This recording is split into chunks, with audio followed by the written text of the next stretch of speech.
On Christmas morning, my millionaire son asked, "Mom, do you like the $5,000 Mary gives you?"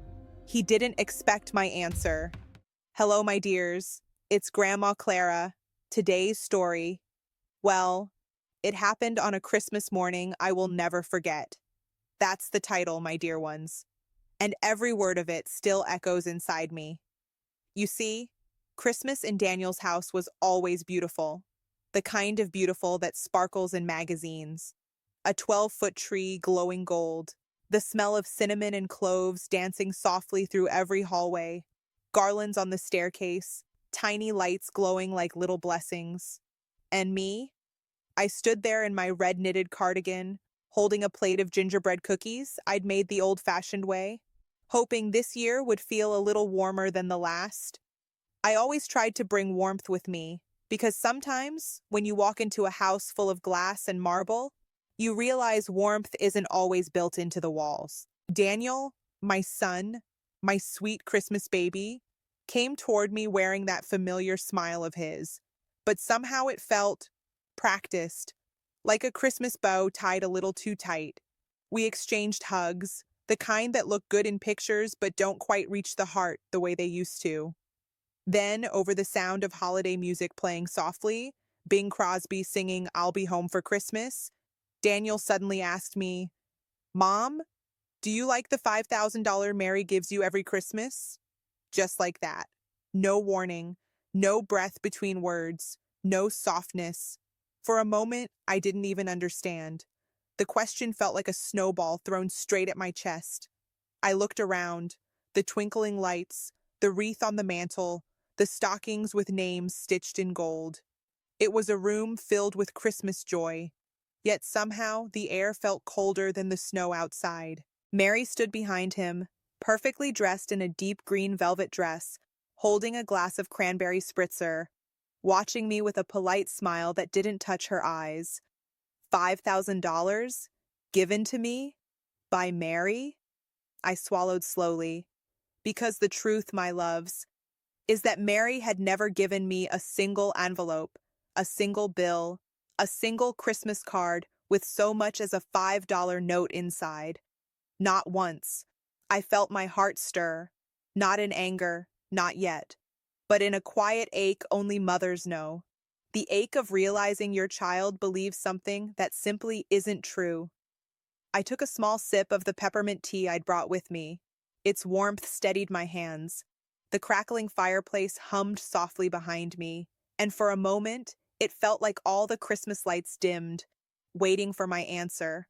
I looked at Daniel, at the boy I once held near the fireplace, reading him stories on Christmas Eve, the boy who used to wake me at dawn with sticky candy cane fingers. And I wondered how far he'd drifted from the simple truth of who we once were. So I asked, as gently as a snowflake falls, "Daniel, sweetheart, what makes you think Mary gives me anything at all?" The room stilled. Mary's smile froze. Daniel blinked, confusion clouding the pride he'd worn just seconds ago. For the first time that morning, the Christmas music felt too loud. The lights felt too bright. And I could see something unraveling behind Daniel's eyes. He wasn't expecting that answer. Not on Christmas. Not ever. And right then, right under the Christmas star perched on that tall tree, I felt it begin. The truth trying to make its way into the light. Oh, my dears, let me tell you. Christmas mornings are supposed to be filled with laughter, with jingling bells and the smell of warm cinnamon rolls drifting through the house. But that morning, mine felt different. The tree lights twinkled as if they knew a secret I hadn't yet uncovered, and the scent of pine and sugar cookies made my chest ache with something heavier than holiday joy. Daniel, my son, was still looking at me with a mix of confusion and that quiet pride he always carried when he believed he was doing the right thing. Mary, behind him, kept that polished smile that said, "I'm fine, everything is fine," though I could see the tension in her posture like the string of a tightly drawn bow. I took a breath, slow and steady, and decided I would speak gently. After all, Christmas is a time for truth, but not for shattering hearts unnecessarily. Daniel, honey, I said softly, you really think Mary gives me $5,000 every Christmas? His eyebrows knitted together. Well, she always says she wants to help you, Mom. You know, give you something for the holidays. I shook my head slowly, letting my words settle softly, like snow landing on the ground. Daniel, she has never given me a single penny. Not even once. Not ever. That help she talks about. It's just words. Always words. I could see it then, the confusion in Daniel's eyes. The pride that had led him to ask the question crumpled like tissue paper. His hands, which had held a cup of cocoa just a moment ago, now fidgeted nervously. Mom, I I didn't know. He started, but he didn't finish. He couldn't. Not yet. I smiled gently, my heart aching for my son. You see, honey, Christmas isn't about money. It's never been about the gifts, or the ribbons, or even the shiny wrapping paper. Christmas is about love, and love isn't measured in dollars or checks. It's measured in the warmth we share, the time we spend, and the honesty we carry in our hearts. Mary shifted behind him, clearly uncomfortable. I didn't blame her. I had learned long ago that some people feel threatened when a mother speaks her truth. It's not because the truth is cruel. It's because the truth is freeing. And freedom often feels dangerous to those who have been holding all the strings. I took a moment to look around the room. The fireplace crackled. The stockings hung neatly with the children's names stitched in red and gold. Even the mistletoe above the doorway seemed to wait, as if nature itself were holding its breath for what would happen next. And then I looked at Daniel again, my eyes soft but steady. Do you understand now, honey? The gift I want isn't from Mary. It's from the love I've always hoped to see from my own family. And the gift I've been receiving all along has been from you. He swallowed. His lips parted, but the words wouldn't come. Not yet. Mary cleared her throat, attempting a polite intervention. Clara, I wanted to do something nice. It was meant to help. I nodded, softly, holding her gaze. I understand that, Mary. Truly, I do. But the best gift anyone can give a mother is respect, understanding, time, honesty, not money, not a number written on a check. A silence fell over the room. A good silence. The kind of silence that gives space for hearts to listen. The kind of silence that even Christmas lights can't fill with noise. Then Daniel finally spoke. Mom, I didn't realize, he whispered, his voice catching. I thought, you thought what, honey? I asked gently. That money equals love? He nodded slowly. Yes, I thought if I gave her credit for helping you, it would be enough. I reached out and placed my hand over his. Oh, my darling boy, I said softly. Money is never enough. It can't replace warmth. It can't replace honesty. It can't replace being seen for who you truly are. Mary shifted uncomfortably again, and I realized something important. Some lessons are learned quietly over years, not in a single moment. Some truths take time to settle, like snow accumulating softly over rooftops. I smiled, letting my words drift over them like a gentle snowfall. And Daniel, my love, that's the lesson I hope you remember this Christmas. Gifts are not always in the form of bills or checks. The true gift is knowing your mother, loving her, and showing that love in the small, real ways that matter most. Daniel's eyes glistened with the faintest hint of understanding. Mary, though still stiff, softened her shoulders slightly. And somewhere, in the corner of my heart, I felt a little Christmas miracle stir, because the truth had been spoken and it had been heard. The children tumbled into the room then, giggling and carrying presents, their laughter bright and innocent. It reminded me that hope still exists, even in houses where misunderstandings have grown like ivy over the years. It reminded me that love, when given honestly, can still flourish, quietly, steadily, like a candle flame resisting the wind. That Christmas morning, I realized something very important. The real gift doesn't come from envelopes or checks. The real gift comes from being seen, being loved, and being valued for the heart you bring to the table. And I knew, my dears, I would never let anyone's misunderstanding of money cloud the warmth of a mother's love again. Because love, real love, cannot be bought. It can only be given, freely, quietly, and sincerely. Oh, my dears, that Christmas morning wasn't over, not by a long shot. After Daniel's confusion and Mary's uneasy stance, the room felt charged with a kind of stillness that only truth can bring. Even the tree lights seemed to shimmer differently, like they were winking at me, reminding me that every secret eventually comes to light. I watched Mary for a moment. Her smile, the one she always wore when Daniel was near, was flawless, polished, perfect. But it was fragile. And, my loves, I had learned something long ago. When a smile is that perfect, it often hides a truth no one wants to speak. So I let the children run ahead to the living room with their gifts, and I stayed where I was. Daniel was still quiet, his brows furrowed in thought. And Mary, well, she tried to regain her composure, smoothing her green velvet dress and glancing at me as if I were some mysterious guest she couldn't quite read. I cleared my throat softly. Mary, dear, I began, my voice calm, soft as falling snow. Can we talk for a moment? Just the two of us? She blinked, then nodded hesitantly. I I suppose we can, she said. We walked together to the kitchen, leaving Daniel behind with the children, their laughter and the rustle of wrapping paper echoing down the hall like a distant bell. The air smelled of pine, cinnamon, and gingerbread, Christmas in full bloom, and yet my heart felt heavy with the weight of something I needed to uncover. Mary, I said gently, I want to understand. I've watched you for years, and every Christmas I see the same thing. You give him gifts, you present generosity, but when it comes to me, nothing. Not a card, not a note, not even a kind word. She looked down, twisting her hands nervously. I I don't know what you mean, she murmured, though her voice was quieter, almost afraid. I smiled softly. Oh, I think you do. I've watched you, Mary. I've seen the way you look at me, not with warmth, but with calculation.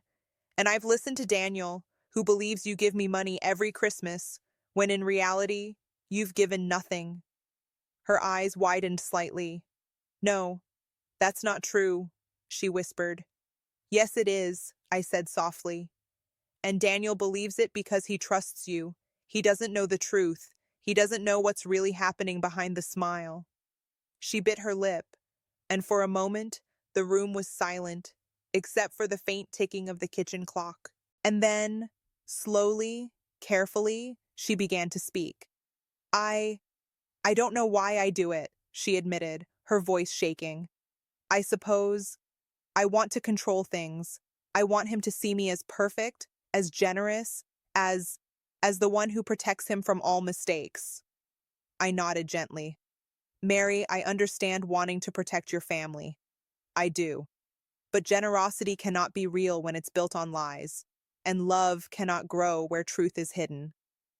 Tears welled in her eyes, and she looked away. I never wanted to hurt you, she whispered, almost to herself. I wanted him to think I was good. I wanted him to think I was doing the right thing. And yet, I said softly, doing the right thing doesn't come from numbers on a check. It comes from honesty, from kindness, from seeing each other as humans, not as obligations. For a long moment, she just stood there, quiet, realizing the weight of her own actions. And I realized, my dear ones, that some lessons are learned not through anger or confrontation, but by a gentle unveiling of the truth. I placed my hand on her shoulder.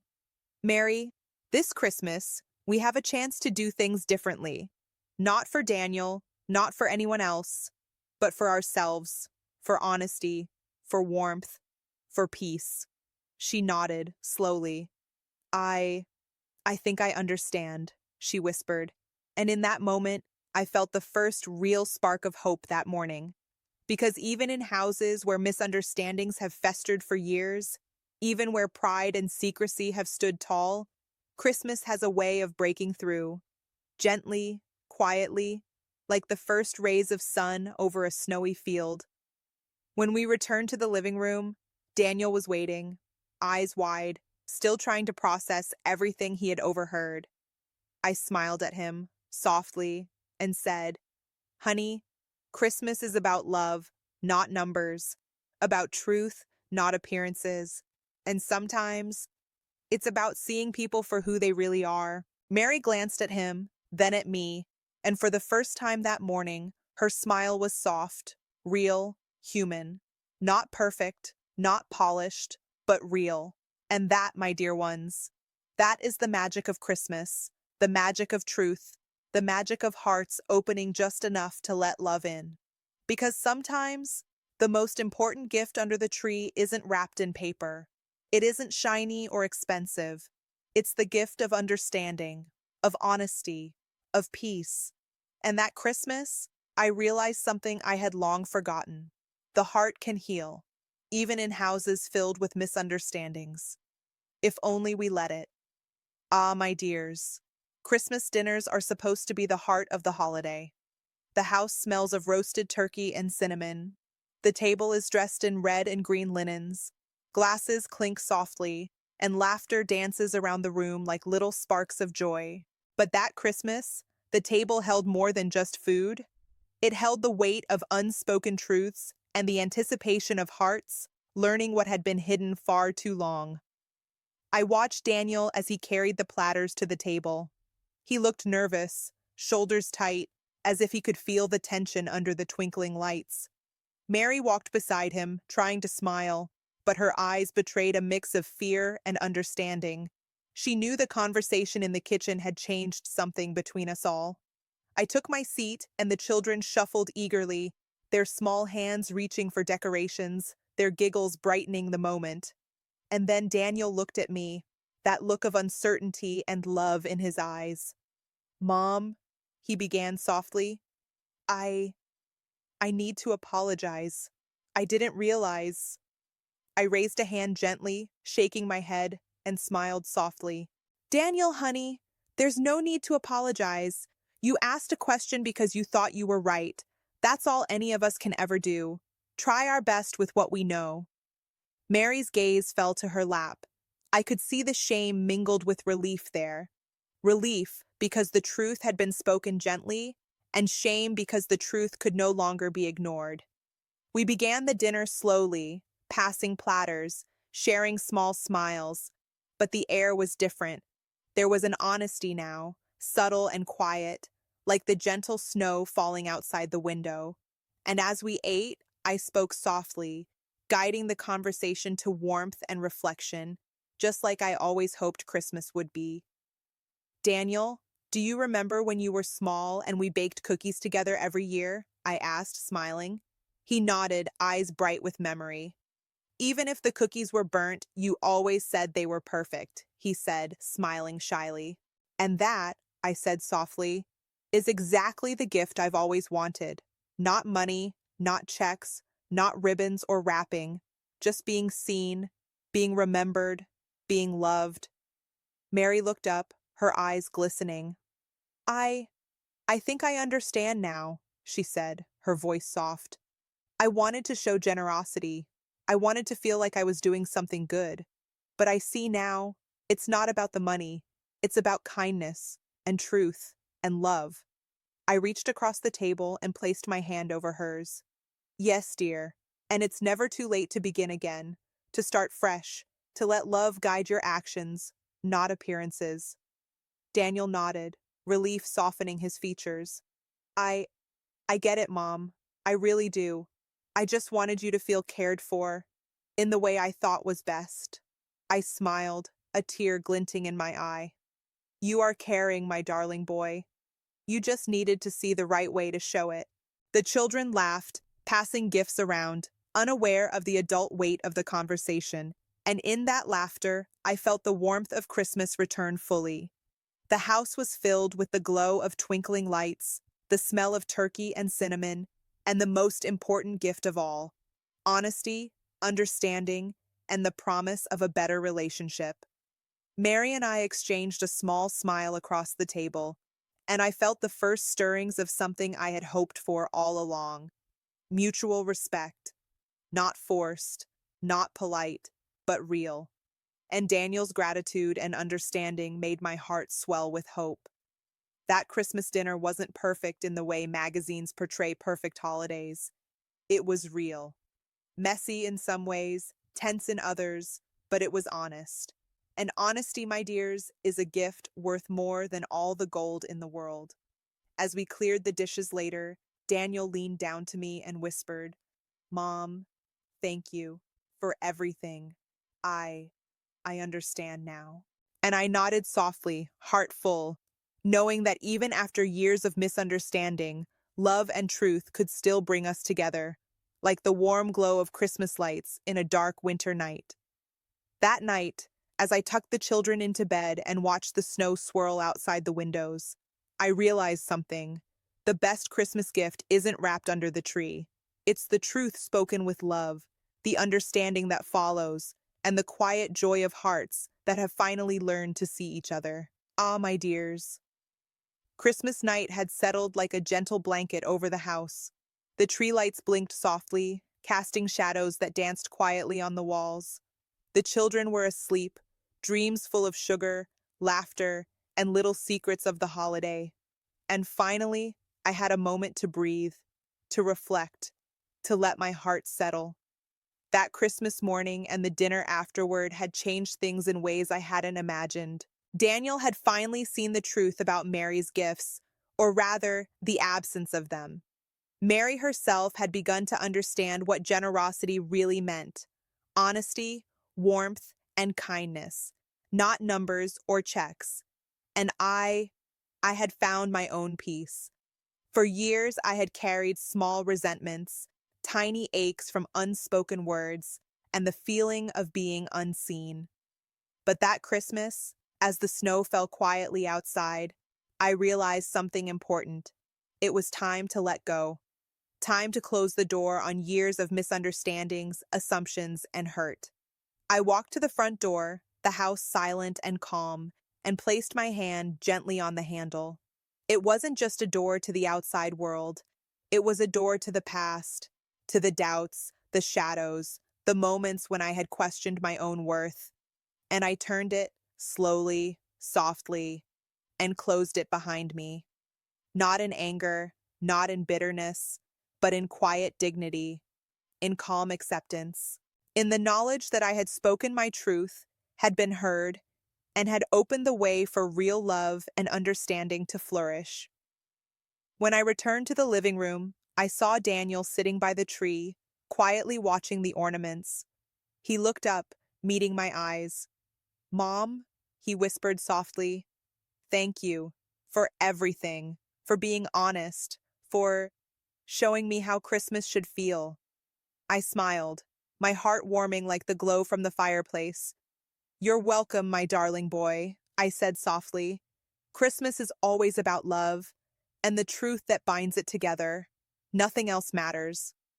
Mary approached, her eyes soft, no longer hiding behind that perfect, fragile smile.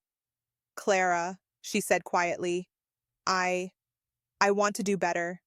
I want to show love the right way." I reached out and touched her hand gently. "Yes, dear. Love properly, and all else falls into place. That is the real gift. Not money, not appearances, but the heart we bring to each other." And in that moment, I felt it, a quiet peace settling over us all. The past was behind me. The misunderstandings had been spoken. The path forward was open. That Christmas night, I realized something truly beautiful. Love isn't measured by checks or gifts. It isn't measured by perfection. It's measured by honesty, courage, forgiveness, and the willingness to see each other's hearts. And as I looked at my son and daughter-in-law, at the children dreaming peacefully upstairs, and at the sparkling tree with its lights reflecting in the window pane, I whispered a quiet prayer of gratitude for truth, for love, for the magic of Christmas that can heal even the heaviest hearts. And my dears, if you take anything from my story today, let it be this. Never be afraid to speak your truth with love, never be afraid to forgive, and never forget that the most precious gifts in life are always invisible, felt only with the heart. As we leave this Christmas behind, remember to hold your loved ones close, speak honestly, and cherish the quiet moments that make life truly meaningful. Thank you for watching me on this Christmas, my dears. If my story warmed your heart, I hope you'll stay connected. Subscribe for more stories, and may your days be filled with love, honesty, and quiet magic.